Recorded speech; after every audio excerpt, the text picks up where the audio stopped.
Today I'm going to continue with this talk that Hazrat Mirza Ghulam gave, and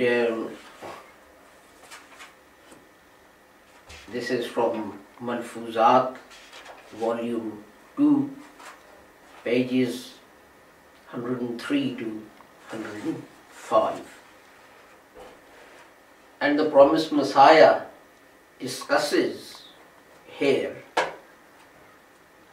the sort of preachers and the impact that they have upon people.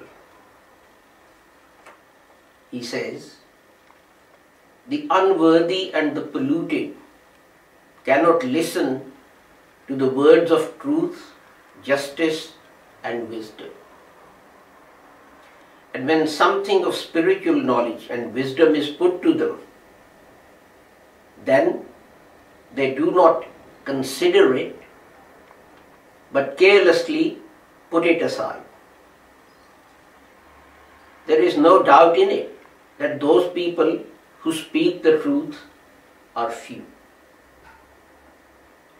Those who speak the truth just for the sake of Allah, their numbers are even fewer. Indeed, it may be said that they do not even exist.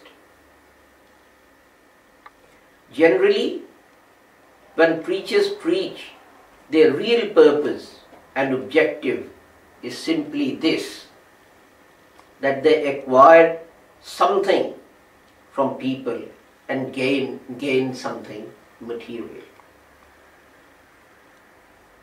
This desire, when it mingles with his preaching, then it hides God and hides the truth in its darkness.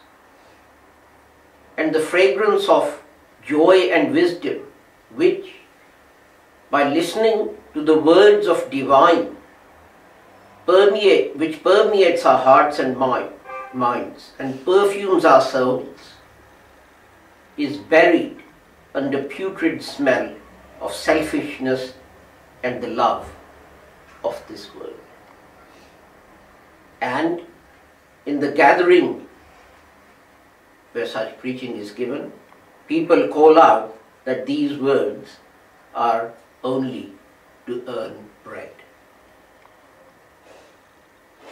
There is no doubt in it that most people have made the calling to good and forbidding of wrong a means of earning a living, but everyone does not do so. There are such people of pure hearts who take the words of God and His Prophet sallallahu alaihi wasallam to people solely for this reason, that they are appointed to call to good and to forbid evil, and they consider it to be their duty.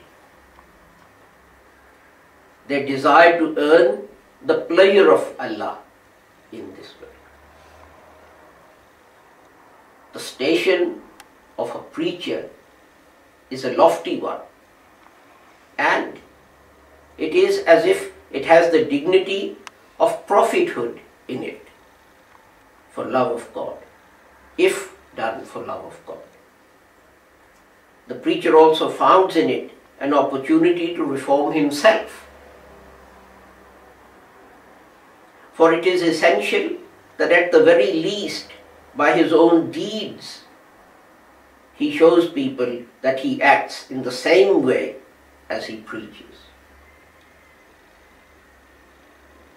In any case, if a person for his own desires and purposes says something good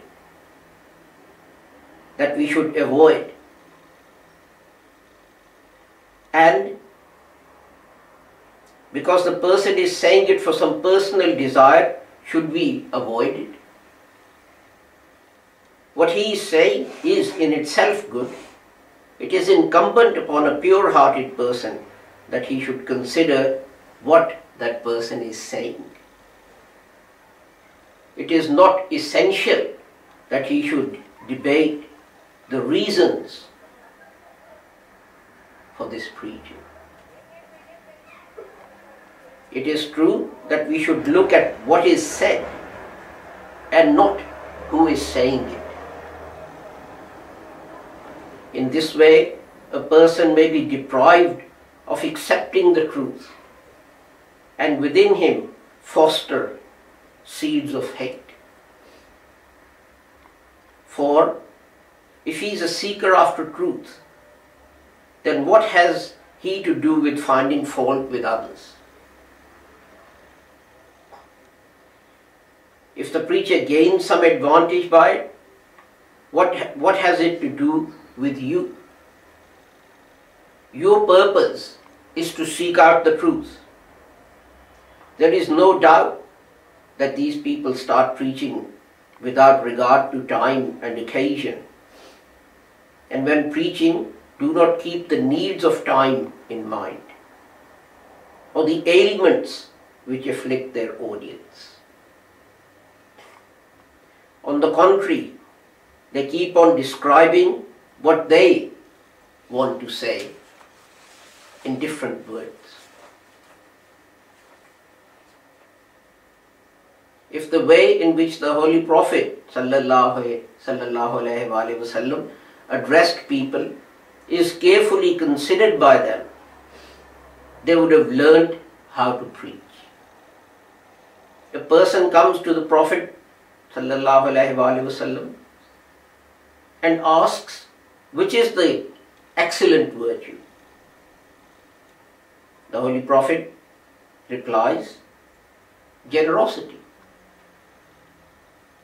Another asks the same question and is given the answer, service of parents. A third is given some other answer.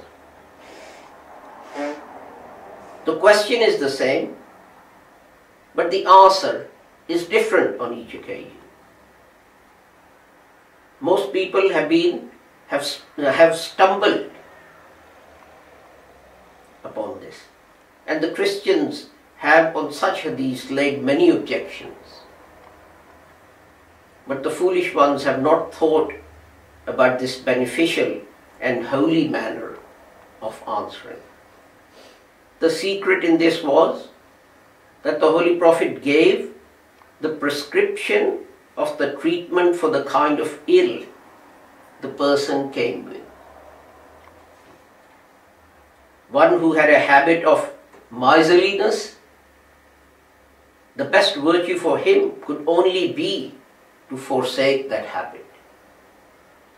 The one who did not serve his parents or even treated them harshly, he needed to be taught that he should serve his parents.